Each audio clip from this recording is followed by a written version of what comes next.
आज की ये कहानी है भारत और पाकिस्तान की तरफ से लड़ने वाले दो सगे भाइयों की। इन्हें आप लोग अपनी स्क्रीन पर भी देख रहे होंगे, तो इनके बारे में बात करते हैं, जानते हैं। और देखिए, हमारा प्यारा भारत है, ये पाकिस्तान है। 1947 तक हमारा ही हिस्सा हुआ करता था। 1947 में भारत से अलग हुआ था क्या पाकिस्तान। तो सर अब्दुस समद खान रामपुर रियासत के मुख्यमंत्री हुआ करते थे। उनके सबसे बड़े बेटे यूनुस खान पहले देहरादून के कर्नल ब्राउन स्कूल में पढ़े। उसके बाद वो भारतीय सैन्य अकादमी के लिए चुन लिए गए, जहां से उन्हें गढ़वाल राइफल्स में कमीशन मिला। सन 1920 में पैदा हुए उनके छोटे बेटे साहबजादा याकूब खां भी ब्रिटिश भारतीय सेना के लिए चुन लिए गए, जहां से उन्हें 1940 में 18वीं किंग एडवर्ड केवलरी में कमीशन मिल गया। उन दोनों ने दूसरे विश्व युद्ध में भाग लिया। दोनों को इंडियन जनरल सर्विस मेडल से सम्मानित भी किया गया था। याकूब दूसरे विश्व युद्ध में ब्रिटिश सेना की तरफ से लड़ने अफ्रीका गए, और जहां मिस्र और लीबिया की सीमा के निकट तोबरूक की लड़ाई के दौरान इटली की सेना ने उन्हें बंदी बना लिया। इटली में वो पाकिस्तान और भारत के दो भाभी जनरलों याहा खां और पीपी कुमार मंगलम के साथ कैद से निकल भागे, लेकिन उन्हें दोबारा पकड़ लिया गया। यहाँ और कुमार मंगलम भाग निकलने में कामयाब रहे।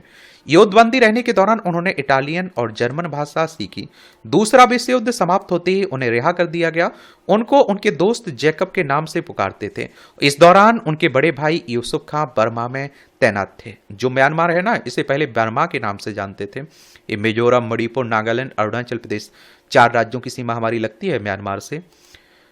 परिवार का बंटवारा, ये जब सन 1947 में भारत का विभाजन हुआ तो बड़े भाई साहिबजादा यूनुस खान ने भारतीय सेना में बने रहने का फैसला किया, जबकि उनके छोटे भाई साहिबजादा याकूब खान ने पाकिस्तानी सेना ज्वाइन कर ली।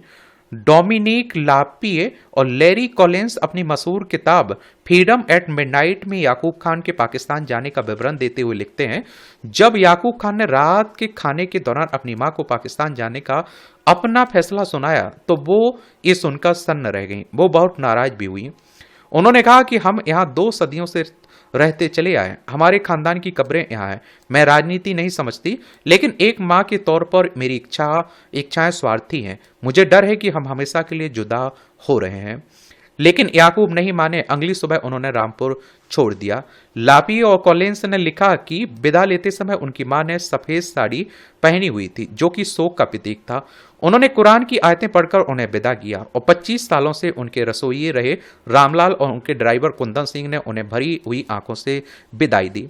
उन्होंने अपने परिवार से वादा किया कि वो पाकिस्तान में जम जाने के कुछ दिनों बाद आकर अपना सारा सामान ले जाएंगे। याकूब कभी भी अपने पुश्तैनी घर वापस नहीं लौटे, और ना ही कभी उन्होंने अपनी मां का चेहरा देखा। दोनों भाई कश्मीर के फ्रंट पर।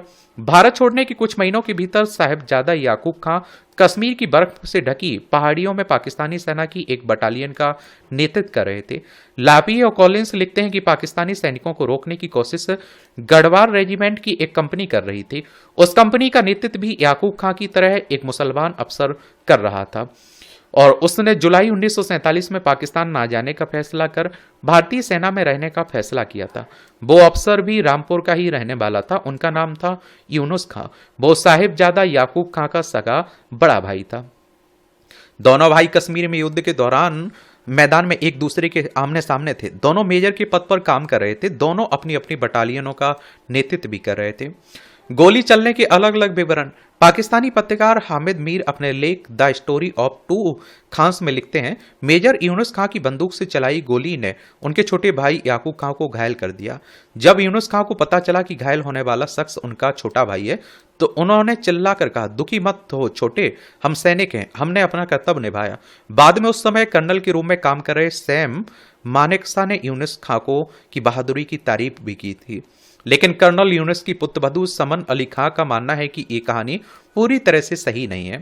वो कहती हैं, दोनों भाई कश्मीर की लड़ाई में एक दूसरे के सामने जरूर थे, लेकिन यूनुस ने याकूब पर गोली नहीं चलाई थी। मैंने अपनी सास और अपने पति से इस बारे में पूछा था। उनका कहना था कि ऐसी कोई घटना नहीं हुई थी। मेरी सास को उन्होंने बताया था कि हमें तो बाद में पता चला कि हम दोनों भाई एक मोर्चे पर लड़ रहे थे।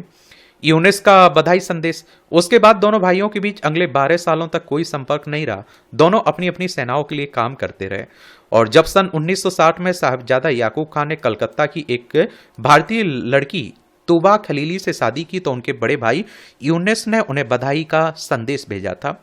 याकूब खां की भांजी मुनीजा शमसी अपने लेख in memoriam Sahibzada Yaqub Khan my uncle में लिखती हैं, शादी के समय मामू ब्रिगेडियर हुआ करते थे। उनकी शादी में शिरकत करने के लिए नवाब और बेगम रामपुर खास तौर से भारत से कराची आए थे और राष्ट्रपति या अयूब खान ने उन दोनों को राजकीय मेहमान का दर्जा दिया था। कुछ ही महीनों बाद वो पाकिस्तानी सेना के सबसे युवा मेजर जनरल बन गए थे।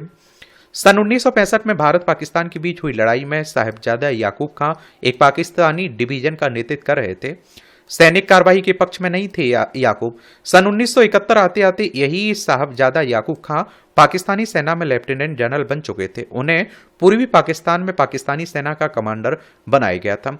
जब मार्च 1971 में उन्हें शेख मुजीब उर रहमान के नेतृत्व वाली आवामी लीग के खिलाफ सैनिक अभियान शुरू करने का आदेश मिला तो याकूब खान ने सैनिक तानाशाह जनरल याह खां को सलाह दी कि वो लोकतांत्रिक ढंग से चुनी हुई सरकार के खिलाफ बंदूक की ताकत का इस्तेमाल ना करें। पाकिस्तान की मशहूर लेखिका याकूब की भांजी मुनीजा शमसी लिखते हैं कि सन 1971 के उन दिनों में जब दोनों पक्षों के बीच बातचीत नाकाम होती चली गई तो गवर्नर एडमिरल अहसन और मेरे मामू दोनों ने सलाह दी कि समस्या का सिर्फ राजनीतिक समाधान ही निकल सकता है, लेकिन यहाँ खां और उन्हें के सलाहकार सैनिक समाधान पर उतारू थे। ये आप देखिए, बांग्लादेश है ना जो पहले पाकिस्तान का हिस्सा हुआ करता था 1971 तक। मामू को आने वाले संकट के बारे में पूरा अंदाजा था। उन्होंने इस फैसले का हिस्सा बनने के बजाय अपने पद से इस्तीफा देना बेहतर समझा। 5 मार्च 1971 को उन्होंने अपना इस्तीफा जनरल याह खां को भेज दिया।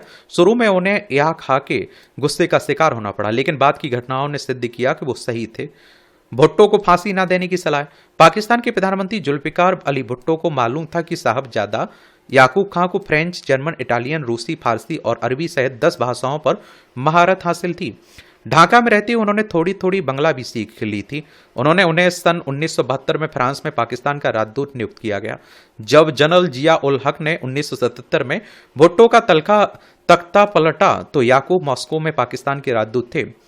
हामिद मीर लिखते हैं कि सरकार का हिस्सा होने के बावजूद साहबजादा याकूब खान ने जनरल जिया को सलाह दी कि वो भुट्टो को फांसी पर न चढ़वाने दें, लेकिन जिया ने उनकी सलाह नहीं मानी। उनसे अलग राय रखने के बावजूद जिया ने सन 1982 में साहबजादा याकूब खां को पाकिस्तान का विदेश मंत्री भी नियुक्त किया था। 35 सालों बाद दोनों भाइयों की दिल्ली में मुलाकात। उसी वर्ष याकूब खां विदेश मंत्री के तौर पर नई दिल्ली आए थे। साहबजादा या यूनुस की पुत्रवधू समन खां याद करती हैं, दिल्ली में ही याकूब और उनके बड़े भाई यूनुस की बीच 35 सालों बाद मुलाकात हुई थी। उस समय मैं भी वहां मौजूद थी। मेरे पिता ने उन दोनों को अपने घर पर आमंत्रित किया था। मुझे वो दृश्य अभी तक याद है जब वो गाड़ी से उतरकर अंदर आए और दोनों भाइयों ने एक दूसरे को गले लगाया और बुरी तरह से रोए। उनके मुताबिक अब्बा जानी ने उन्हें याकूब को उनके पुराने उपनाम नट्टा कहकर पुकारा। याकूब लंबे थे, लेकिन उनके दोनों भाई उनसे अधिक लंबे थे, इसलिए वो उन्हें नट्टा कहकर पुकारते थे। मुझे देखकर बहुत हैरत हुई। 2 सेना में काम कर चुके लोग जिन्हें बहुत रफ टफ माना जाता है, इस तरह खुलेआम रो रहे थे। उनके बीच जो खून का रिश्ता था वो फूट फूट कर उस समय सामने आया जब वो बैठे तो उन दोनों ने अपने बचपन की बातों को बहुत शिद्दत से याद किया। दोनों ने कश्मीर में हुई लड़ाई का कोई जिक्र नहीं किया। रिटायरमेंट के बाद अलीगढ़ में बसे। इस बीच यूनुस खां भारत के अंतिम गवर्नर जनरल श्री राजगोपालाचारी और भारत के पहले राष्ट्रपति डॉक्टर राजेंद्र प्रसाद के एडीसी भी रहे हैं। यूनुस पर शोध करने वाले निविता सिंह बताती हैं, बाद में उन्होंने जम्मू कश्मीर के गवर्नर के एडीसी के तौर पर भी काम किया। वो सन 1962 में भारत चीन युद्ध के समय कश्मीर में, 1965 में भारत पाकिस्तान युद्ध के समय बरेली में तैनात थे। वो एक देशभक्त, स्वाभिमानी और सादा जीवन बिताने में यकीन रखने वाले शख्स थे। वो बहुत कम बोलते थे। उन्होंने नेपथ्य में रहना पसंद था और सन 1969 में वो भारतीय सेना से रिटायर्ड हो गए। उनके पुत्र नदीम खान ने मुझे बताया था कि भारतीय सेना से रिटायर्ड होने के अगले दिन कर्नल यूनुस रोज की तरह तैयार होकर आर्मी यूनिफॉर्म पहनकर खुद को आईने में देख रहे थे। तभी उन्हें याद आया कि वो सेवानिवृत्त हो चुके हैं। उनकी आंखों में आंसू भर आए थे। यूनुस खां की पुत्रवधू समन अली खां बताती हैं कि मेरे उनके मंझले बेटे से शादी हुई थी। उनका पालन पोषण बहुत ही अनुशासन के साथ हुआ था। उनके हर काम का समय निर्धारित समय रहता था। शाम को वॉक करने जाते थे। उनको अच्छे कपड़े पहनने का शौक था। जब वो हिंदुस्तानी लिबास पहनते थे तो उनका कुर्ता पजामा शेरवानी बहुत अच्छे ढंग से सिले होते थे। जब वो अंग्रेजी कपड़े पहनते थे तो बिल्कुल ब्रिटिश अंदाज में पहनते थे।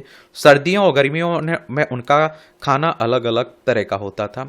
सर्दियों में वो गर्म सूप और गर्म पुडिंग लेना पसंद करते थे, जबकि गर्मियों में वो ठंडा सूप और सलाद खाना पसंद करते थे। सैनिक होने के बावजूद वो बहुत भावुक किस्म के इंसान थे। वो उन लोगों का बहुत ध्यान रखते थे जिनके पास अधिक संसाधन नहीं होते थे। वो बहुत ऊंचे नैतिक चरित्र वाले शख्स थे। सेना से रिटायरमेंट के बाद यूनुस खान ने अलीगढ़ में आफ्ताब मंजिल को अपना निवास बनाया। उन्होंने जवाहरलाल नेहरू मेडिकल कॉलेज, अलीगढ़ मुस्लिम विश्वविद्यालय में अवैतनिक प्रशासनिक अधिकारी के तौर पर काम भी किया। 30 जनवरी 1984 को उनका देहावसान हो गया। उन्हें अलीगढ़ में ही दफनाया गया। उनके छोटे भाई साहबजादा याकूब खां पाकिस्तान विदेश मंत्री के तौर पर कई सालों तक काम करते रहे। याकूब को उर्दू शायरी, खासकर गालिब को पढ़ने का बहुत शौक था। वो पेंटिंग का शौक भी रखते थे। मुनीजा शमसी लिखते हैं कि उनके कपड़े बहुत स्टाइलिश होते थे। उनके सूट और यहाँ तक कि शेरवानी भी लंदन के मशहूर सेविल रो में सिलते थे। अफगानिस्तान में सोवियत सैनिकों का विरोध करने की पाकिस्तानी विदेश नीति का वो अहम हिस्सा थे।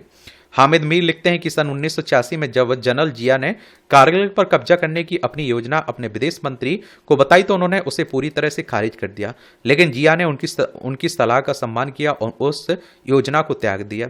कुछ सालों बाद बेनजीर भुट्टो ने भी कारगिल की पहाड़ियों पर कब्जा करने की अपने सैन्य कमांडरों की सलाह अपने मंत्रिमंडल के सहयोगियों से साझा की। इस बार भी साहबजादा ने इसका विरोध करते हुए बेनजीर भुट्टो को ऐसा न करने के लिए मना लिया। सन 1999 में तीसरी बार पाकिस्तानी सेना ने इस योजना को बिना सरकार को विश्वास में लिए लागू करने की एक बार फिर कोशिश की, जिसकी वजह से पाकिस्तान की काफी किरकिरी हुई और उसे कई समस्याओं का सामना भी करना पड़ा। साहिबजादा याकूब खां का निधन। साहिबजादा याकूब खां सबसे लंबे समय तक पाकिस्तान के विदेश मंत्री रहे। उन्होंने जियाउल हक के अलावा बेनजीर भुट्टो और नवाज शरीफ के साथ भी काम किया था। उनके नेतृत्व में ही अफगानिस्तान से सोवियत सैनिकों की वापसी की बात तय हुई थी। अपने अंतिम दिनों में वो नवाज शरीफ सरकार के अनौपचारिक सलाहकार के तौर पर काम करते रहे। हामिद मीर लिखते हैं कि एक बार जब मैंने उनसे कहा कि उन्हें अपनी आत्मकथा लिखनी चाहिए तो उनका जवाब था, मैं अपनी उपलब्धियों और दुखों का तमाशा नहीं बनाना चाहता। मैं अपने भाई का जिक्र किए बगैर अपनी कहानी नहीं कह सकता जिन्होंने भारत की सेवा की थी। हम एक दूसरे के खिलाफ लड़े थे और उसने अपना काम किया और मैंने अपना। अपने बड़े भाई की मौत के तकरीबन 32 साल बाद छोटे भाई ने 26 जनवरी 2016 को हमेशा के लिए आंखें मूंद ली। तो ये दो भाइयों की कहानी है जो भारत और पाकिस्तान की तरफ से लड़ रहे थे। वो भारत की तरफ से, वो पाकिस्तान की तरफ से। धन्यवाद।